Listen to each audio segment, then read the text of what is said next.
There are a lot of Americans who identify as white nationalists, but they also identify as Christian. The two are juxtaposed, if you ask me. Christianity and white nationalism. Christians are supposed to be followers of Christ. They're supposed to remember that God is love, and they're supposed to love their neighbor as they love themselves.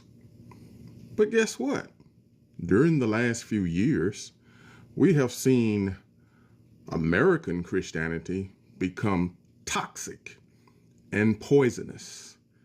We have seen this form of worship take off during Trump's presidency. You have people who are white nationalists who are looking to isolate themselves from the rest of society, especially black people and minorities, who believe that white people are superior and that every other race of people is inferior. And most white nationalists want nothing to do with black people whatsoever. And some of them go even further than that. They want us eradicated if possible. So how can the two coexist? How can Christianity and white nationalism exist unless they're one and the same? I no longer identify as an American Christian. I let that concept go years ago because I looked from my childhood who the pictures were in the house when I was a kid. They were pictures of a white Jesus, a white Savior. And in my opinion, it only enforces white superiority. So as I became older and I studied and I learned, I removed myself from that slave mentality. I no longer look for someone to save me when that power is actually within me. I am one with the source that created all things, and when my life ceased to exist, I will return to the source from which I came. But for all of you who still follow the Bible and still goes to church religiously, I want to ask you this question. How can black people keep following a religion that actually hurts them in the long run? And I'm asking this honestly, because Christianity has done more to hurt the black people than any other religion. And if white nationalists can identify as Christian, and so can other marginalized groups, then tell me, who is the God of Christianity? Is it the white Jesus that I saw when I was a little boy in my mom's home and in my grandmother's home and in the church that I grew up in as a young boy? Is it still indoctrination at an early age to show black people that they are never good enough to be in a place of respect or in a place of high exaltation? Is it to keep us demoralized and not realize that this is just a man-made religion and that they are writing things in this religion to simply keep us in our place, such as slaves, obey your master and remember them who have the rule over you and submit yourselves to them, wives, submit to your husbands? If God is doing this kind of talking and God is writing these kind of letters, then God is sounding a lot like a man. He's sounding a lot like a person who has some problems. He's sounding like an egotistical person. He's sounding a lot like someone who hates women. But I digress.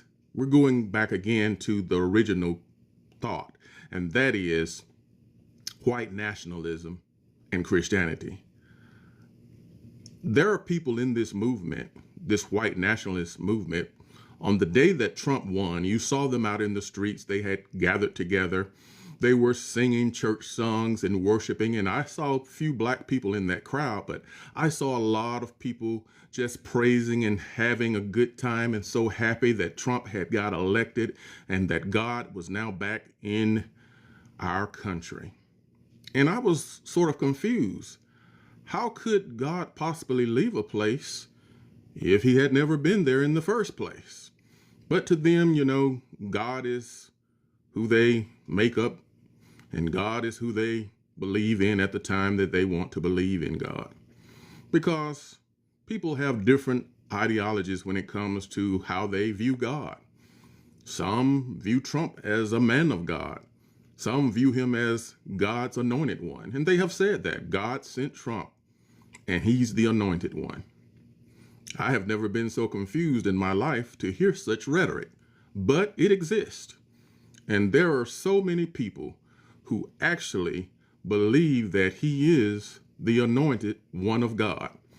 I think they even have a preacher there in the administration who has said so, that he is God's anointed.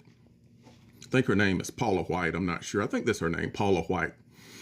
But anyway, I had a problem, so I decided to do this live and bring it to you to ask the question: how can white nationalists be Christians if white nationalists hate their brothers and sisters who are on the same planet and of the same country and of the same blood, of the human race? We're all people. So how can white nationalists despise their neighbor when they say that they are followers of Christ? And I believe that some of the commandments was that if you love me, then you must love your neighbor as you would love yourself. Love is the greatest commandments. I think that it also says that loving your neighbor is one of the greatest commandments, one of the two greatest commandments, and the other is to love God.